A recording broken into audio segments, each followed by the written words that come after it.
Now we're getting to the Raiders' defensive positional breakdowns. Mike, I will let you have the floor. She's all yours. I'll try to go relatively quickly. Um, Okay. so just to go through the defensive positional breakdowns, I'm going to start with the defensive line, move on to the linebackers, and then finish with the defensive backs. And then, like Josh with the Niners, I'll get into special teams really quick. Um, I think when you're looking at this defense, the strength is the pass rush. Um, I don't really know if you can say that about the defensive tackles, but I think there's some good run stoppers in there, at least potentially. And I Just would, say the strength of the defense is Max Crosby. well, it's Max Crosby, but then you add in Chandler Jones and now first round pick Tyree Mm. Wilson. That's a that Okay. sounds like a formidable defensive or pass rush. It is a respectable pass rush. Mm-hmm. I really liked Chandler Jones when the Raiders signed him last year, Mm-hmm. but I don't think he had that great of a season last year, not compared to the one he had in Arizona the year prior. Yeah, I'd really like to see a bounce back from him, but if not, what I really want to see is a lot of a lot of promise from Tyree Wilson, and then hopefully a little bit of a gradual growth, and then second year he just takes off Mm. paired with Max Crosby. I'll definitely be interested to see what the Raiders get out of him. Yeah, and same again for Chandler Jones. Like I'm curious how he's going to do this year because he to me he's a top 15 pass rusher. Um, give or take. So so defensive end. Start with Max Crosby. There's not much to say. And this is, I mean, I wouldn't really label like the backups as left or right defensive ends. So I'm just gonna kind of go with defensive end, D tackle, and so forth. Because a lot of things can change come pre or training camp and preseason. So Max Crosby, Chandler Jones, those are your starting defensive ends. And then somewhere behind them, I'm assuming as the backup to Chandler Jones and probably also as a major rotational pass rusher will be Tyree Wilson, the first round pick. Um, they signed Jordan Willis as a free agent from the Niners, Former and 49er. yeah, and like I don't remember hearing his name much, but from what I saw, he looks really like a solid player and a good guy to have as a rotational backup pass rusher on the defensive line. And he also seems a little versatile, which is something when we were talking about the offense that the Raiders are very keen on is versatile players. I have a very fond memory, one play in particular of Jordan Willis that I will always remember from him. Do you know which play I'm talking about, Mike? Nope. Oh, wow. Um, this is going to be great. I'm just going to show the picture. This, Oh, yeah. it, the blocked punt that Hmm. completely changed the momentum in Yeah. the NFC That one you divisional got game. that won the game for you guys, I think. Yes, because Hufunga was able to scoop and score for the touchdown, and next thing you know, it was a tie game. The offense really couldn't get anything going. So even if it's not on the defensive line, he was a pretty good defensive lineman, and he was coached by Chris Kosarick. So he had some time with you know good eyes, good hands on him, Mm. and hopefully he was able to refine his pass rush a little bit. I don't know if he'll be a starter, but if he could be on special teams, a blocked punt could be the difference in a football Yeah. game. Yeah. You know what I Uh, mean? So you that's have to definitely win. something to look forward to, Yeah. when considering your depth chart. Yeah. You have to win in all facets of the game, and that includes special teams. Mm-hmm. So again, versatility. So if he can be a great special teams player, like the more the merrier. Um, After him, I see Malcolm Kuntz, who is a former third round pick from the John Gruden era. Is Um, that how you pronounce that? Kuntz. Yes. I wasn't sure. Malcolm Koonce.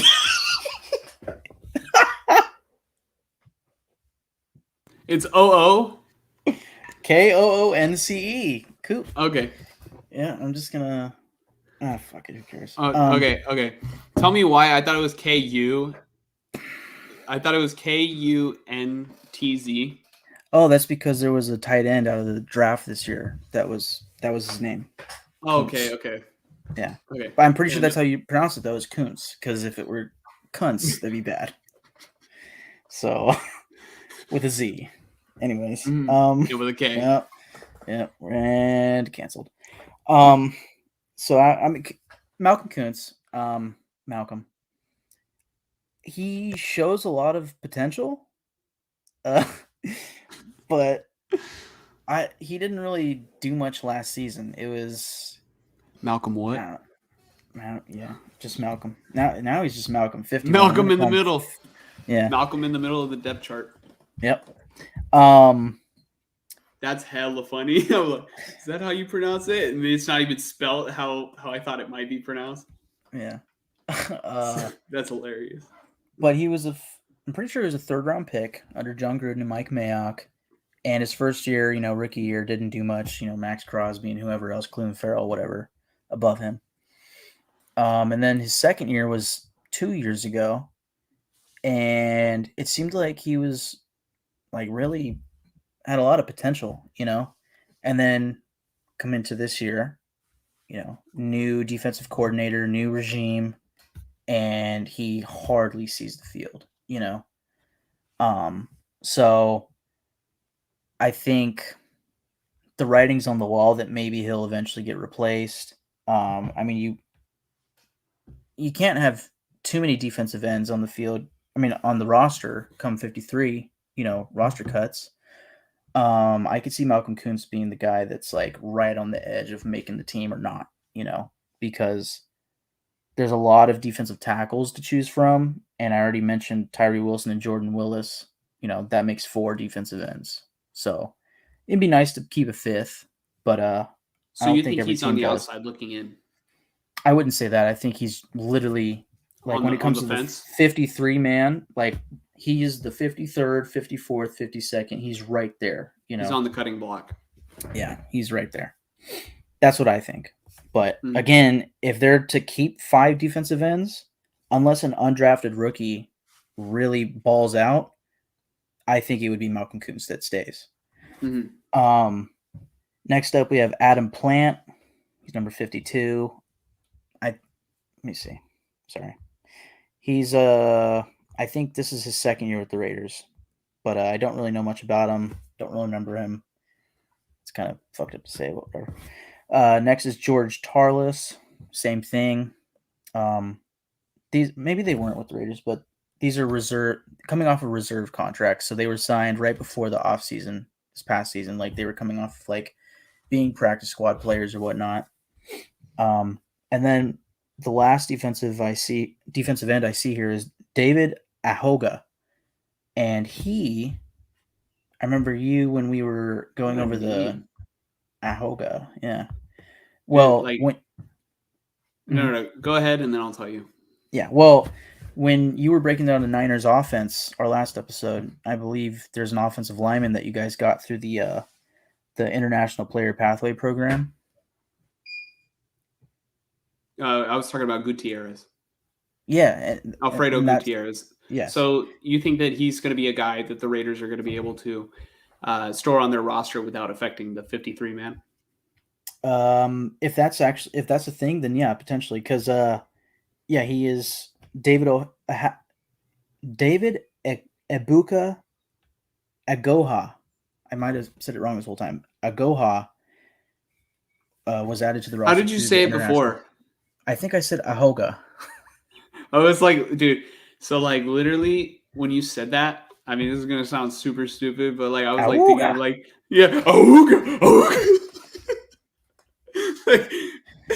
I was just I have not heard that name before. That's an awesome name. It is. It is very cool. Agoha. That is how you spell it. Agoha. Oh. Yeah. Whoops. Yeah. Hey, He's we're anyways. just He's gonna have from more comments of I've never heard it yeah, pronounced like that before. yeah. Jermaine Illuminor. That was correct. Yeah, we're still talking about that to this day, huh? Yeah, but David Agoha is from Nigeria. Point being, through the International Player Pathway Program. So Awesome. that's interesting. I'd like to see him make the team, and if that's true, that it doesn't affect the 53-man roster, which feels unfair, but I feel like it's only for the 90-man roster because right now the Raiders are at 91. So open the door. So yeah, that's the defensive end breakdown. So now for the defensive tackles. But one thing before you move on to the defensive tackles, with that player, I did learn something new today. I didn't know that there was American football in Nigeria, and I just learned that today. Or maybe he's just from there. Maybe he migrated here and caught on to the sport. But it seems like something where you probably found out at an early age. But it would be interesting. I would, I don't know the player. It would be interesting to one day maybe he'll come on the show and we can ask him about when he learned about football, because maybe he's not one of the players that the Raiders will advertise at the forefront. So I think it would just be cool. I would love to know more about his story. Yeah, and honestly, I'm not going to pretend like I know much about the International Pathway Program. I'd like to know just where, did he just go to school in Nigeria? And it was like, well, he also played football, so I don't know. It could be many things. So, yeah, that'll be interesting. I'm definitely interested. I'll keep a note of that. Yeah, I think that 4th and 5th pass rusher guy, spot on the team is open, so it'd be cool to see him make it. We're gonna reach out to him. He's gonna be like, "We saw the clip of how you pronounce my name. Not doing the show." Yeah, I saw how bad you pronounced Kuntz. Oh shit. Oops. Yeah. So, God, I really said cunts. Well, D tackle. Kuntz. Okay. Yeah. Hey, what? It's not my. I don't fault. know another way. I don't know another homophone for that. Yeah. I'm pretty sure it's Kuntz though. But anyways, yeah, because that'd be crazy. Like, imagine being a little kid and just being like, "Hey," just says his name like that, or like a teacher, Bueller. Anyways, all right, D tackle. Here, no, that's one of those where if you're a student with a last name that just kind of sounds not right, the teacher says the first name here, don't even let them get to the last name. Yeah, just David. Yes. David present. Yeah. Just call me David. David is fine. No need to read the last name in front of the class. Just call me D. All right. Bilal Nichols is the starting defensive tackle, at least I'm pretty sure. What was the first name? I'm sorry. Bilal. Bilal. Bilal. Okay. Bilal Nichols. He was signed last offseason. One of the main free agent signings by Josh McDaniels and company. Came out from the Bears, and he didn't really do much for us last year. I never really noticed him. But he's the type. I mean, he apparently is a solid pass rushing D tackle, so I'd like to think that he could be good. But he's on his last year on his contract this year, so if it doesn't work out, you just let him walk and keep him moving. Jerry Tillery. Is he related to Jason Tillery? I don't even know who Jason Tillery is. I thought that was another NFL player. Jason. You're probably just thinking of Jerry. Are you thinking of the Chargers player? Let me look up Tillery NFL player. There's Jerry. Yeah. Well, I thought his name was Jason. So, sorry, Jerry. Yeah. Anyways, Jerry Tillery was a first-round pick for the Chargers 5 years ago, and just never worked out. They eventually cut him, and the Raiders picked him up off waivers like a year or two ago, and it seemed like he might have some stuff here. He's not like super consistent. You could argue he single-handedly lost us the Rams game last year with a penalty, but I thought the penalty was a little suspect, and if you take away that penalty, he was having a phenomenal game. So Was that Baker's first game in the Rams uniform? yeah, it's bad. Yeah, but Derek Carr was playing in that game, and we only scored like how many points? So, anyways, Neil Farrell Jr. and Matthew Butler were two draft picks from last year. I want to say they might have both been 4th-round picks, but I think Matthew Butler was a 5th-round pick. But some solid draft. Jesus, what's the term for like worth? Value. Solid draft value. Yeah, like some solid draft value towards the position. Usually, the first year, the rookie year, it's like a little hard to get it going. You need to bulk up and all that. You come out of your first off season, your first full off seasons, going into your second year. That's when players tend to break out. I'd like to see one of them break out and become a really good pass rusher, or I should say D tackle for this team. John Jenkins, free agent signing this season, out of the Dolphins. He's been around the league for a long time. I kind of expect him to be like a camp body. Maybe if they feel a need for a veteran, they keep him, but I would like to think that they'll go young at the position and just see what pops, Adam Butler. It's a little confusing because it's Matthew Butler and then there's Adam Butler. I know Matthew Butler was the 5th-round pick last year. Adam Butler, I'm pretty sure, was just like I don't know if he was a reserve signing or undrafted free agent last year or something. But then you have Byron Young, who was a 3rd-round pick this year, and I have a lot of hope for. But again, rookie, probably needs to bulk up, all that, going up against NFL offensive linemen, that's tough, Mm-hmm. And then Nesta Jade Silvera, 7th-round pick this year. I think some people think he has some potential to him. Usually 7th-round picks, it's like, we'll see. But, well, I guess that's the point. We'll see, But a lot of bodies in the D tackle room, a lot of young bodies. And I really think, it's Bilal Nichols and Jerry Tillery. Those are like the veterans. And then it's a bunch of 1st and 2nd year D tackles. And it's just put them out there in the preseason training camp. Let's see what happens. Let's see what sticks. Let's see what pops. And let's go from there. Mm-hmm. So I like it. For a not so good unit, I like that there's a lot of opportunity for somebody to, and take claim for that spot. I think the young guys definitely need to step up. Yeah. 100%. I think Neil Farrell and Matthew Butler from last year's draft, they need to step up for sure. And I think pretty highly of Byron Young. I think he will be something, but give it a year, Mm-hmm. So that's it for the D-line. Linebackers. First off, we let go of oh man, why am I forgetting his name suddenly? He went to the Texans. 52.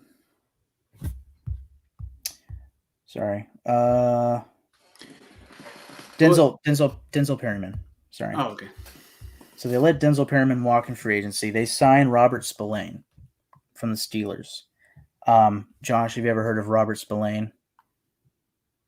Exactly. That's our starting linebacker. He's more of a run stuffer. I sent you a video of him like stuffing Derrick Henry in one play on like the goal line. It was pretty impressive, but Pause. yeah. So was he on? No, but honestly, that's impressive because Derrick Henry is one of the tougher guys to bring down. So yeah, if he shows flashes, what he really needs to do is just attack this offseason so that way he can start to build up more consistency. Because honestly, that's what the Raiders really need is more consistency out of their linebackers. Yep. Well, like you started with the linebackers for the Niners, Fred Warner is the quarterback of the defense. That's what the Raiders need at linebacker. They just need one guy to be the quarterback, the leader of the defense. Maybe Max Crosby's the leader, but we need somebody with the green dot to be that quarterback of the defense. Somebody that's reliable and good. Yeah, you need somebody who's on the defense. He's getting the calls from the defensive coordinator. He knows where everybody's supposed to be. He is very cerebral. So that way he knows, all right, when the offense is calling this is probably like what's going to happen. Like, how Luke Kuechly used to do it. You know what I mean? Yeah. So definitely, I think it is almost a fundamental need on every defense. So you think this guy might be able to, take that role? I think he's going to take the role. That doesn't mean that he should. I think he's a good run defender. He's not anything from what it seems in pass defense. Mm-hmm. I guess that's what I meant is you think he will be, the guy in that position? I think it's going to be either him or Divine Diablo, the next guy. Mm-hmm. And I've heard of Diablo several times. I don't know if he's really that good. I'll take a closer look at him so I can formulate my opinion. Yeah.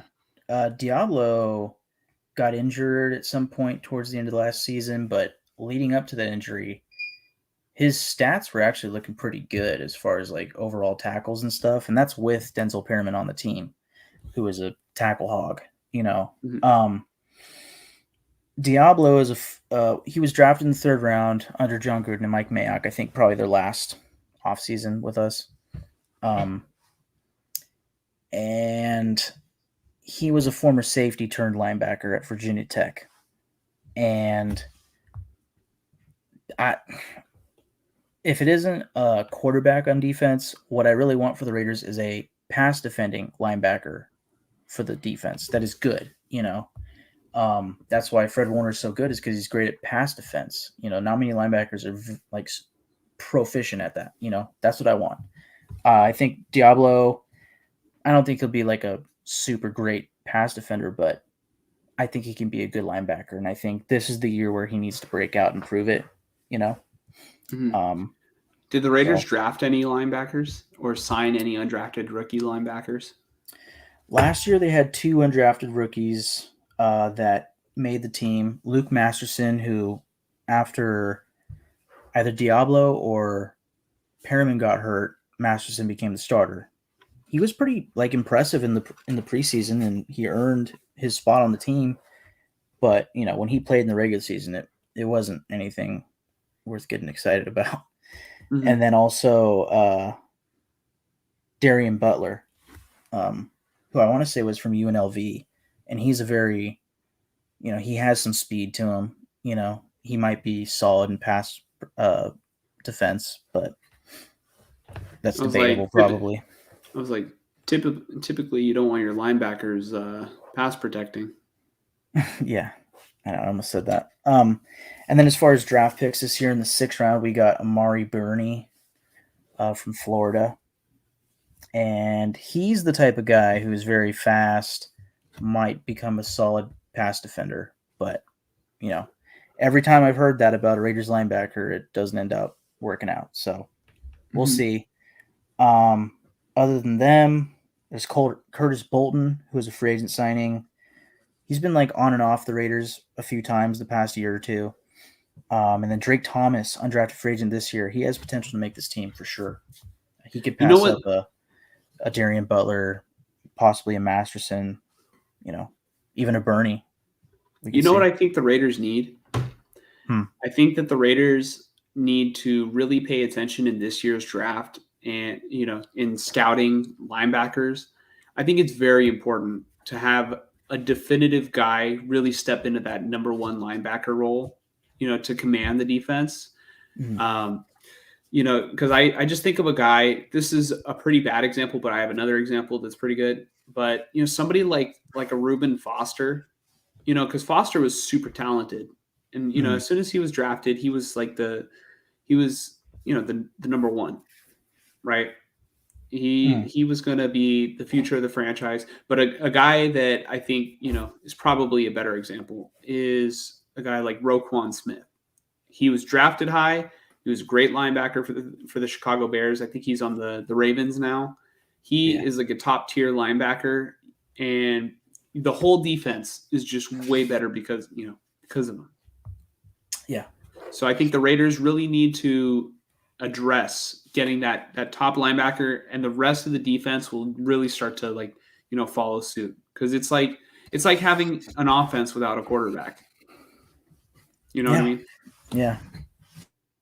Yeah, I've been waiting all my fandom for a great linebacker on the Raiders. I've seen great defensive ends. I've seen great corners. I have not seen a great linebacker on the Raiders. Yeah. So last linebacker to note, Kanai Mauga. Pretty sure he's a reserve, contract sort of linebacker. How did you put it for players that are on the outside looking in? Yeah. Were you gonna say something? No. I thought you asked me a question. Yeah, I was asking what you call the players that are on the outside looking in, but then I thought of it and said it. Yeah. I mean, you can also say they're like fringe. Yeah. So on to the defensive backs. Well, okay, for linebackers, just kind of similar to D tackle. There's a lot of young talent, if you will, that will be fighting for spots on this team. Masterson and Drake Thomas, Darian Butler and Amari Burney. I could see those being battles for the backups to Spillane and Divine Diablo. So that's interesting. Who were the three starting linebackers? Can you just? I don't think it's three. It's two. Okay. And the reason why is because they're traditionally in a nickel formation. So there's always a fifth defensive back. Not always, but usually. So that's their base. That's their base is their nickel. Yeah. And I think if it's not nickel, they might have a fifth pass rusher, Mm-hmm. And that's where like a Tyree Wilson might come in or something. Okay. So the defensive backs. We'll start at corner. I'm starting with Nate Hobbs, although I think he might go back to being the nickel corner for the Raiders. I think he can be an outside boundary corner and be good at it. But I think he might be more comfortable at nickel, and he was fantastic as a nickel corner.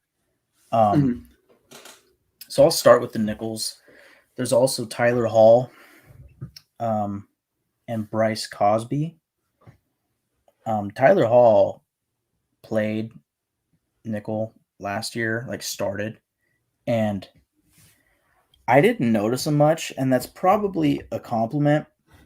Similar to like an offensive lineman. Like, when an offensive lineman's just fucking up, and it's like you just can't help but notice, right?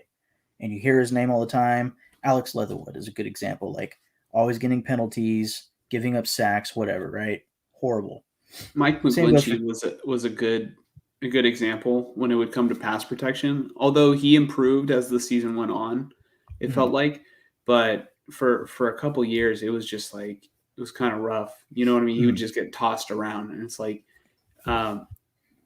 everybody would just kind of pick on him, and you would always hear his name, and it's never good for, like you said, a corner. It is good for a corner when they're getting hella interceptions or pass breakups, but right.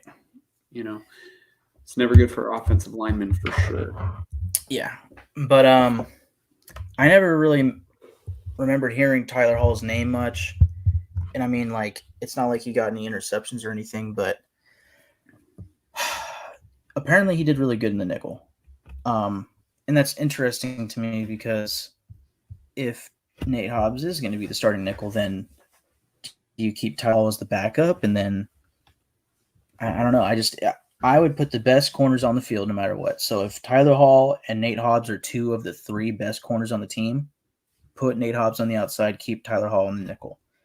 I'd have to look it up, but I'm pretty sure Tyler Hall is not that tall, and Nate Hobbs is a pretty nice 5'11" or something. So yeah, Bryce Cosby would be a guy that's on the outside looking in. I want to say he was a practice squad guy last year.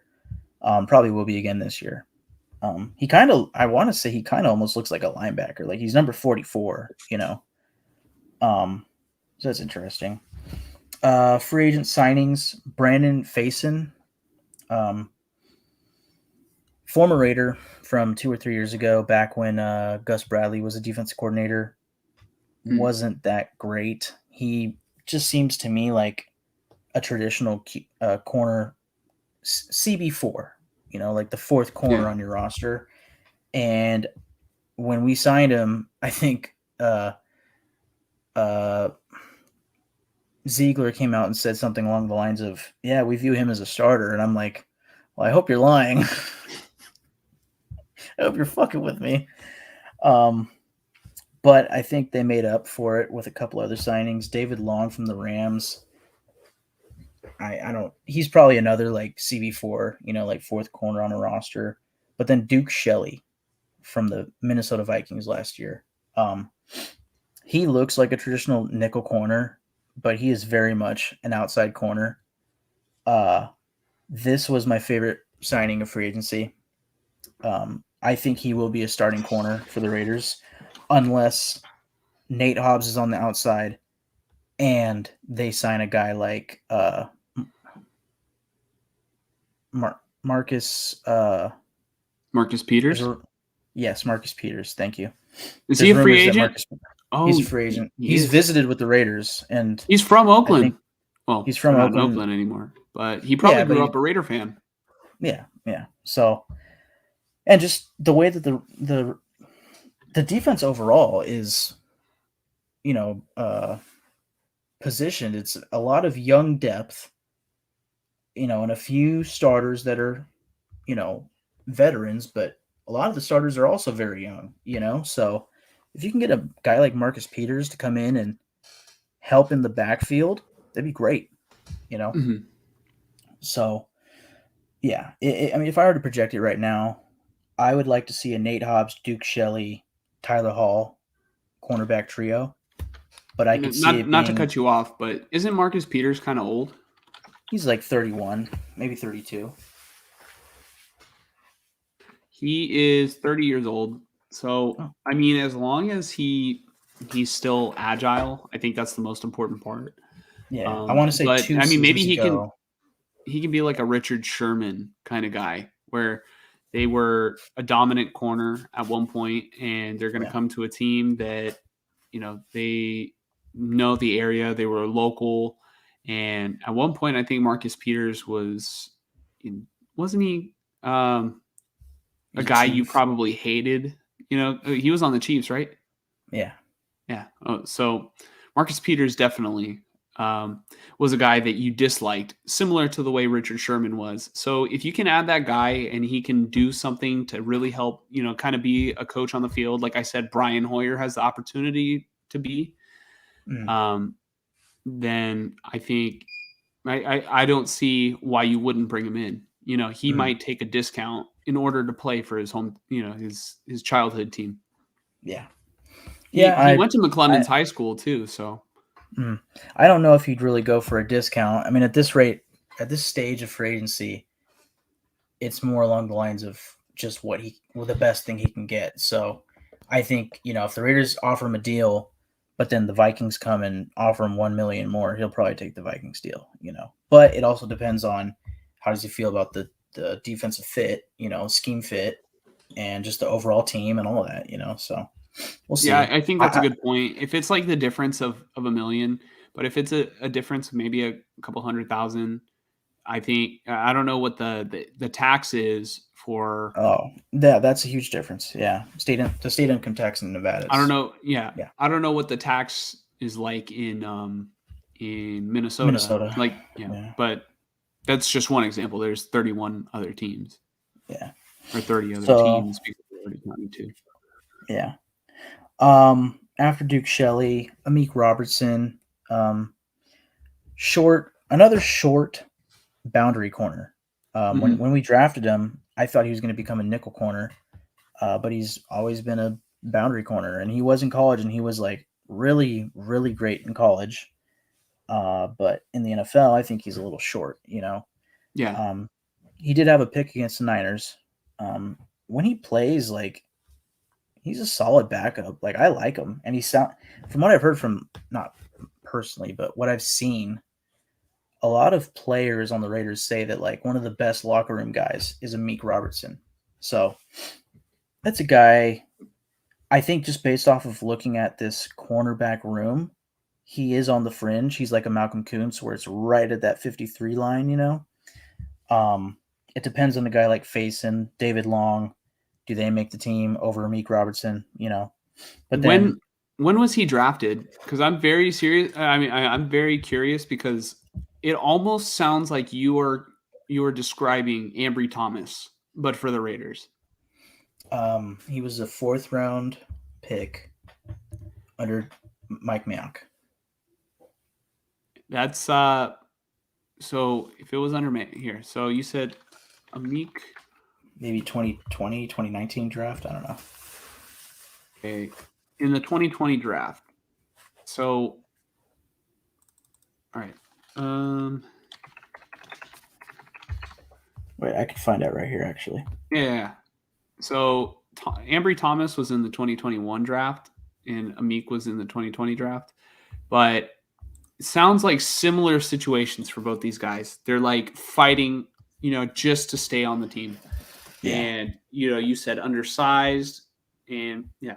So yeah, last year, the first year of McDaniel's tenure, it felt like he was fighting to stay on the team, and like he was kind of he had the odds against him, but he made the team, and he got a lot of playing time last year because of injuries to like Nate Hobbs and such.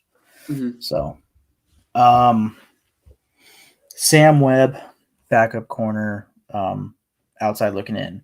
Ike Brown, outside looking in. Jordan Perriman, undrafted free agent. We'll see. Give him some time in the preseason. We'll see. Maybe a practice squad sort of guy. Mm-hmm. And then other than Nate Hobbs, the one guy, other than Nate Hobbs and Duke Shelley, this is the other guy that I would like to see starting for this team. Jacorian Bennett, 4th round pick from this year's draft. I didn't pay much attention to minicamp. The one thing I heard, other than Josh Jacobs and Jimmy Garoppolo not being present because of their situations, the only thing I heard from minicamp was that Jacorian Bennett was standing out. He's a very fast corner. He's got like the quintessential height. He's like 5'11", Mm-hmm. Who is throwing the football? You said this was minicamp? Or I'm pretty sure this rookie camp, or was it OTAs? I think it was OTAs. Because he was going up against like Philip Dorsett and stuff, and he was like stopping him. Like, Dorsett's a fast guy. So it was Brian Hoyer, Aiden O'Connell, and Chase Garbers. So 3 quarterbacks. Okay.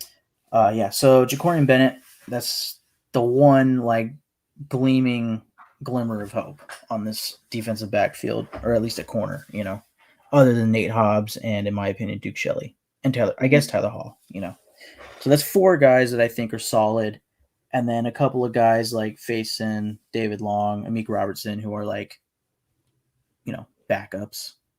Mm-hmm. But we'll see how it all shapes out come the end of preseason. So that's it for corner. Free safety, Trevon Merrick, former 2nd round pick, is the penciled-in starter. I don't think he had the best of seasons last year. I want to say last year was his 2nd season, so he still has time to like figure it out. And it was his first year in this new defensive scheme. So I'd like to see him improve this year, but if he doesn't, the Raiders signed a free agent named Jaquan Johnson from the Buffalo Bills, who sounds to me like more of a special team sort of guy. I don't see him seeing the field that much. Mm-hmm. but they drafted in the 5th round Christopher Smith out of, I believe, Georgia. And I will not be shocked when this guy sees the field like early on in the season. I know he's a 5th rounder, but this is like your cerebral player, you know. Like usually you hear about the Raiders drafting, you know, high upside, you know, physical freaks, right? This is the guy who's like, he's not that fast. He didn't have a crazy combine, but he just fucking made plays and he's super smart on the field. He makes the right decisions. I can totally see him finding his way onto the field early on in his career. And I mean, he can find his way on the field as soon as, you know, like in nickel formations, you know. But what could really get him on the field is if Trevon Merrick doesn't get any better, you know. I know you were very excited for Trevon Merrick just a couple years ago. I was very excited. I thought he could have been our 1st round pick when we drafted him, and he was our 2nd round pick. So are you just underwhelmed by him, you know, physically in terms of like how it's been able to transfer to the NFL, or do you kind of feel like maybe it's the football IQ that might be the issue on why you're not so high on him? Have there been like a lot of big plays that have gone, you know, kind of on him? He's not messing up like Jonathan Abrams. Like, I don't think Trevon Merrick is dog shit in coverage like Jonathan Abrams. I think Trevon Merrick might be something similar to like a Tyler Hall, where it's like you just don't hear his name a lot. And maybe it's just me being let down because I thought this is going to be the guy at safety, you know? And I was expecting like interceptions and tackles for loss and like big tackles, forced fumbles. And it's like, we're not getting any of that. But maybe we're also not getting like the big, massive mistakes that we usually get from our safeties. And again, it's just, you're not hearing the name doing something bad, but because you're not hearing the name, it's like, well, he's not doing anything, you know? But really it's like, he's fine. Like, I think that's what it is. It's just high expectations and just good solid play, you know. That's what it seems to me, what Trevon Merrick has been so far. And bear in mind, again, it was a rookie. He starting, and then his very first full off season, at least I'm pretty sure this is his now 3rd season as a Raider, but his 2nd season, he gets a new defensive coordinator. So he has to learn a whole new system, and now it's like year 1 all over again for him. So, and also he had some injuries last year. I want to say he had a hip injury, so it wasn't like that's easy to get through, right? So yeah. I have hope for him. I think it could be Merrick and Christopher Smith for all I know, is like the next safeties for the next 5, 6, 7 years, you know, for the Raiders. You never know. He certainly has a lot of potential. I wasn't like profoundly impressed by him last year, you know? Yeah. Looks like 2 reserve contract guys, Azizi Hearn and Jaden Grant as backups. Probably on the outside looking in.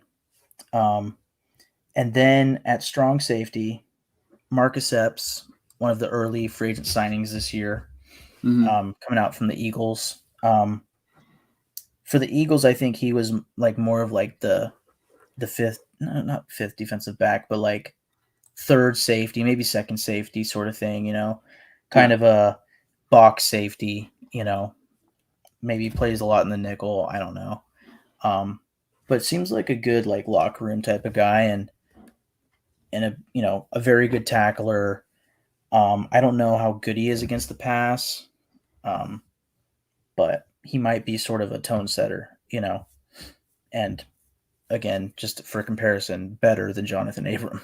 So I'm going to say Roderick Teamer first here as the backup. Not because I think he is the first backup, just because I want to save this last guy for last. Roderick Timmer's been on the team, no pun intended, for a couple years now, like maybe 3 years with the Raiders. Mhm. Solid special teamer. Again, no pun intended for teamer. And a solid backup at safety. Like he's been okay, but he's a guy that would be like right maybe around 55 for the roster this year, in my opinion. But maybe he makes the team because special teams and yada yada yada. Versatile, so forth. Mhm. Last guy, Isaiah Polamau. Isaiah Pola-MAO, the nephew of Troy Polamalu. Dude, tell me why I was gonna be like, yeah, but I bet you wish he was Troy Polamalu. Yeah, that would be fantastic because I think, in hindsight, from my childhood, one of my all-time favorite players is Troy Polamalu. Mhm. In hindsight, like at the time, I was like, I despise this guy. I hate the Steelers, yada yada. But now it's like, dude, we didn't appreciate Troy Polamalu enough. That's how special he was.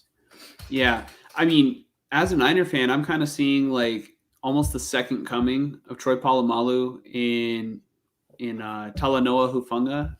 But obviously Polamalu he's a Hall of Famer, right? Yeah, I was gonna say, from what I've seen of Hufanga, like he is great. He is an All-Pro, but he is nowhere near Troy Polamalu, and that's not a knock on Hufanga. It's not. That is no.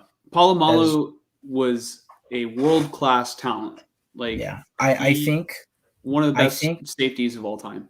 Yeah, I think like in 10 years from now, if somebody asked me like, give me your top 5 players you've ever witnessed, ever, I think Troy Polamalu would still be in that list. Mm-hmm. Maybe when I like am 80 years old and like my grandson asked me that question, like I might say Troy Polamalu. Like that's how I feel about him. That might be a great topic. That would be a good topic. Hey, we might have just did something here. So my thing about Polamalu, there's been a lot of talk. He's a strong safety. He's more of a box safety. He got a little bit of playing time last year, and he didn't do too much pass defense. It was more of run defense, and he was very good at it. Mm-hmm. To the point where people are wondering, are they going to convert him to linebacker? And this would be another safety turn linebacker, if so. And I would be all for it, just because of how good he seemed to play, like in the box. But that's one of those we'll see type of things. I'm perfectly fine with him at safety. It seems like he is solid. But yeah, I like him, and he's good on special teams. Yeah. Like this is the type of backup I like. Somebody with a lot of potential, but you don't really know. But when he's on the field, he still makes plays. It's not like he's just like he doesn't know what he's doing. This is a guy that I think I definitely want to keep an eye on. You saying that he's Troy Polamalu's nephew definitely has me super intrigued because Hufanga, from his rookie season to his second season, became an All-Pro athlete after training with Troy Polamalu. Like they both came from USC. I would imagine that. What did you say this kid's name is? Isaiah Polamau. Isaiah Polamau. I would imagine that he has access to also get that same training from his uncle. And I think honestly, I'm surprised I don't see more Islanders in the NFL. They are incredibly gifted athletically, and if you can just put together that athleticism with great technique, and Troy Polamalu also had high football IQ. If you can put that all, just if you can put it all together, you're going to be a great player. Hufanga, like you said, is nowhere near where Troy Polamalu was, but he still had an All-Pro season, still making a ton of plays. There's no reason why this kid can't, have the same kind of impact on the Raiders defense. Yeah. It might be he will struggle in coverage probably at first. Like you said, you said that he's more better as like a like a Box wing defender, run defender. yeah, run defender. And Mhm. Hufanga was kind of that same way his rookie year. So if you just give him some time, he can grow and improve. So Mhm. let me see. And then Oh, I mean that's really it for defense. Hey, all right, yeah. It's sweet. it's my uncle's account. I wonder if one of my little cousins is watching. I bet you it's my little cousin Sam. But yeah, not to spoil your Raider topic, but No, I no. think the chat has decided who top dog is. Yeah. Not just Check playing. the views on our videos. Oh, No, but hey, you know what? That the Schefter one actually got a lot of views too. So I mean, yeah, not like the Renfro one. I don't know what it was about the Renfro one, but that one hot specifically. topic. This is a Yeah. hot topic. So that's it for the defense. Just to really quickly sum up the special teams. I mean, there's literally no backups here. It's Daniel Carlson, one of the top 2 or 3 kickers in the league. Mm-hmm. AJ Cole, I would say the best punter in the league, and then Jacob Bobenmeyer. Oh, Mm-hmm. yeah, Bobenmoyer. Sorry, free agent acquisition at long snapper. We used to have Trent Sieg. Don't know why we replaced Trent Sieg, but it's a long snapper. As long as Bobenmoyer can be good, I don't care. But if Mm-hmm. he starts botching snaps, I'm gonna care a lot. Yeah. So that's that. Yeah, typically, I mean, you don't carry more than one long snapper. So as long as they're not messing it up, they're going to continue to, be the long snapper for the foreseeable future.